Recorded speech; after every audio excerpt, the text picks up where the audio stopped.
Selamat pagi, perkenalkan nama saya Niputu Nanda Aristiadewi. Saya akan mempresentasikan tentang basis data teori kedua, yaitu model ER atau Entity Relationship. Oke, mari kita mulai.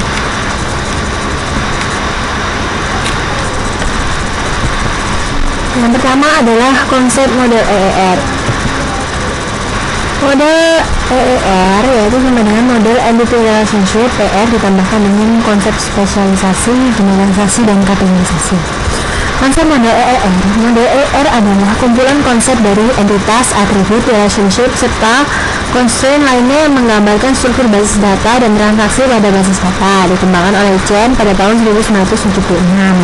Entitas adalah objek dalam bentuk fisik maupun konsep yang dapat dibedakan dengan objek lainnya. Contoh, entitas mahasiswa, entitas buku, entitas mata kuliah, dan lain-lain. Sedangkan atribut adalah karakteristik atau properti dari suatu entitas. Contohnya, entitas mahasiswa mempunyai atribut-atribut antara lain NPM, nama, alamat, kota, tanggal lahir, dan lain-lain. Berikut adalah contoh diagram ER untuk entitas mahasiswa. Jadi mahasiswa ini disebut dengan entity. Lalu dia mempunyai atribut seperti NPM, nama, alamat, kota, dan lain-lain.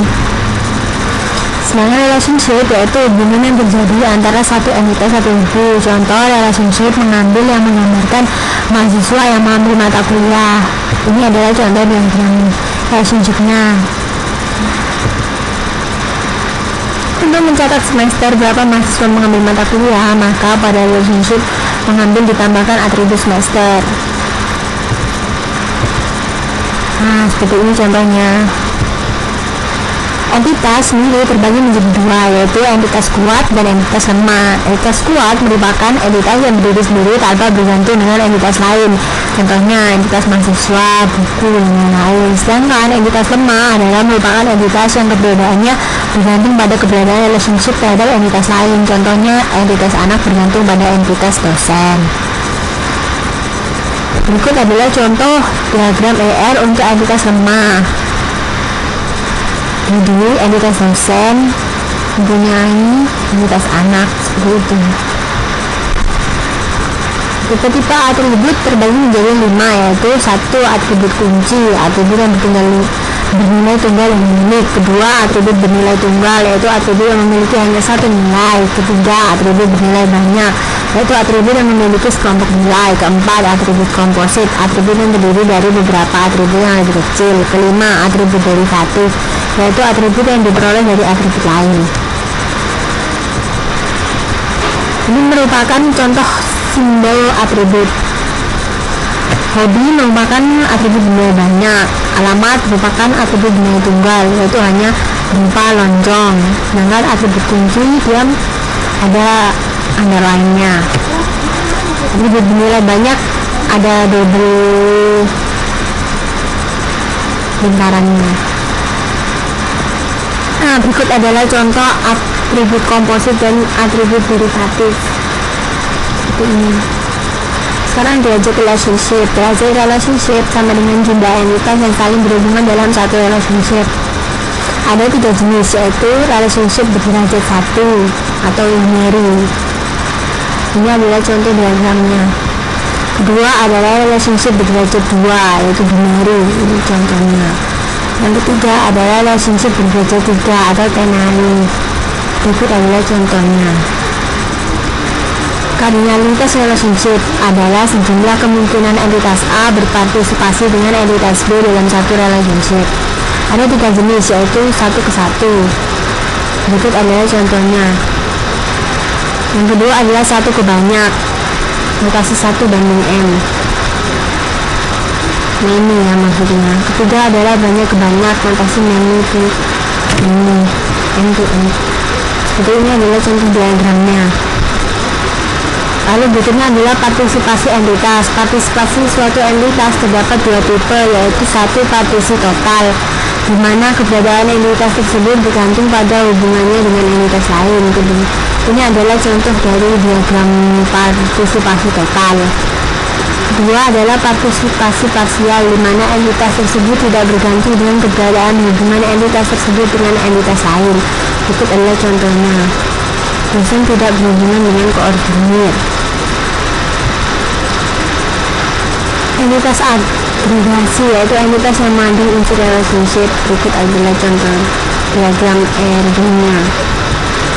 Konsep spesialisasi. Spesialisasi sendiri merupakan proses pendefinisian suatu himpunan subclass dari suatu entitas atau disebut juga superclass berdasarkan karakteristik tertentu. Subclass adalah suatu entitas yang merupakan anggota dari superclass tapi mempunyai peranan berbeda. Superclass adalah suatu entitas yang mempunyai subclass yang berbeda tapi harus dipresentasikan dalam model data. Berikut adalah contoh spesialisasi pada entitas pegawai sebagai contoh. Yang gambar A berdasarkan peranannya dalam bekerja, sedangkan gambar B berdasarkan kontrak kerja. Generalisasi adalah proses pendefinisian subclass yang ditentukan menjadi entitas superclass tunggal berdasarkan karakteristik umum. Contoh subclass manajer, sekretaris, dan teknisi dapat digeneralisasikan menjadi superclass. Pegawai berdasarkan atribut umum seperti nama, alamat, tanggal lahir. Ada dua entitas mobil dan truk. Ini adalah contoh yang saya buat untuk entitas dunia. Digeneralisasikan menjadi subclass kendaraan berdasarkan atribut umum yaitu kode kendaraan dan nomor lisensi dan harga. Jadi mobil dan truk tersebut digabungkan menjadi satu yang disebut dengan generalisasi menjadi superclass kendaraan. Selanjutnya adalah kategorisasi. Kategorisasi yaitu proses pendefinisian suatu subclass atau kategori yang memiliki lebih dari satu superclass yang berbeda. Contoh, kategori pemilik yang merupakan subclass dari gabungan orang, bank, dan perusahaan. Kategori kendaraan terdaftar yang merupakan subclass dari gabungan mobil dan truk. Berikut adalah contohnya.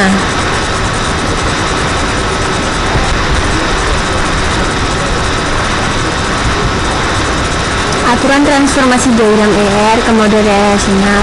1. Transformasi entitas kuat. Untuk setiap entitas kuat pada diagram ER dibuatkan suatu relasi yang memuat semua atribut tunggal dari entitas tersebut, sedangkan untuk atribut komposit hanya dimuat komponen atributnya saja. Contohnya adalah pegawai, divisi, dan proyek tersebut yang mempunyai sebuah kunci utama. Kedua, transformasi atribut bernilai banyak. Setiap entitas yang mempunyai atribut bernilai banyak dibuat relasi baru di mana kunci utamanya merupakan gabungan dari kunci utama dari relasi asal dengan atribut bernilai banyak. Ini contohnya adalah ada kunci utama dan kunci asing. Ketiga, transformasi entitas lemah. Setiap entitas lemah dibuat relasi yang membuat semua atribut tunggal pada entitas tersebut, di mana kunci utamanya adalah gabungan dari kunci parsial dan kunci utama dari induknya. Berikut adalah contohnya. Keempat adalah transformasi relationship berderajat 1. Untuk setiap relationship berderajat 1 dengan kardinalitas 1 banyak pada suatu entitas, maka perlu relasi yang mempresentasikan entitas tersebut perlu ditambahkan kunci asing yang bereferensi ke kunci utama dari relasi itu sendiri. Contohnya adalah pegawai seperti berikut. Kelima adalah transportasi relationship berderajat 1. Setiap relationship berderajat 1 dengan kardinalitas banyak pada suatu entitas, maka perlu dibuat relasi baru di mana kunci utamanya merupakan gabungan dari kunci utama relasi asal dan kunci utama relasi asal itu sendiri yang diberi nama lain. Berikut adalah contohnya diagramnya. Dan ini adalah contoh pada bentuk pada kunci utama dan kunci asing.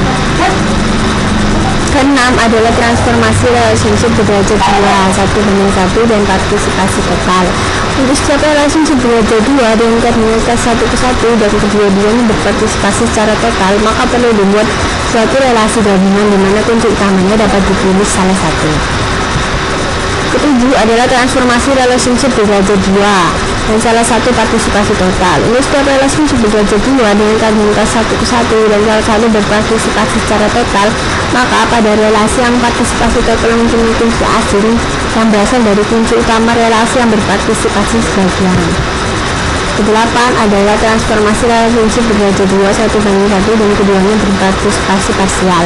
Untuk setiap relationship berderajat 2 dengan kardinalitas 1:1 dan kedua-duanya berpartisipasi secara parsial, maka perlu dibuat suatu relasi baru di mana kunci utamanya merupakan gabungan dari kunci utama kedua relasi. Berikut adalah contohnya. 9 adalah transformasi relationship derajat 2 dengan N dan sisi N berpartisipasi total, yaitu untuk setiap relationship derajat 2 dengan kardinalitas 1 ke banyak dan pada entitas yang mempunyai kardinalitas N berpartisipasi secara total, maka pada relasi berisi N dimasukkan kunci asing yang berasal dari kunci utama relasi berisi 1. 10 transformasi relationship berderajat 2 1:N dan sisi N berpartisipasi parsial. Untuk setiap relationship berderajat 2 dengan kardinalitas 1 ke banyak dan pada entitas yang mempunyai kardinalitas N berpartisipasi secara parsial, maka perlu dibuat suatu relasi baru di mana kunci utamanya merupakan gabungan dari kunci utama kedua relasi. 11 transformasi relationship derajat 2 M dan N. Untuk setiap relationship derajat 2 dengan kardinalitas banyak ke banyak, maka perlu dibuat suatu relasi baru di mana kunci utamanya merupakan gabungan dari kunci utama kedua relasi. 12 transformasi relationship derajat 3. Untuk setiap relationship derajat 3 dibuat relasi baru di mana kunci utamanya merupakan gabungan dari kunci utama ketiga relasi. 13 transformasi spesialisasi atau generalisasi. Ada 3 cara. Yang pertama untuk superclass, dan setiap superclass dibuat relasi tersendiri di mana pada masing-masing subclass ditambahkan kunci utama dari superclass. B. Setiap subclass mempunyai relasi tersendiri di mana pada masing-masing subclass ditambahkan semua atribut dari superclass. Kunci utama relasi adalah kunci utama dari superclass. Untuk superclass ini spesialisasi dengan disjoin ditransformasikan dengan membuat suatu relasi tunggal yang membuat semua atribut dari superclass maupun subclass. Kunci utama relasi adalah kunci utama dari superclass. Diagram Erwin tidak dapat bisa dipisahkan dimasukkan menjadi beberapa tabel seperti ini contohnya yang tadi saya contohkan dari awal. Nah, sekian dari saya. Terima kasih.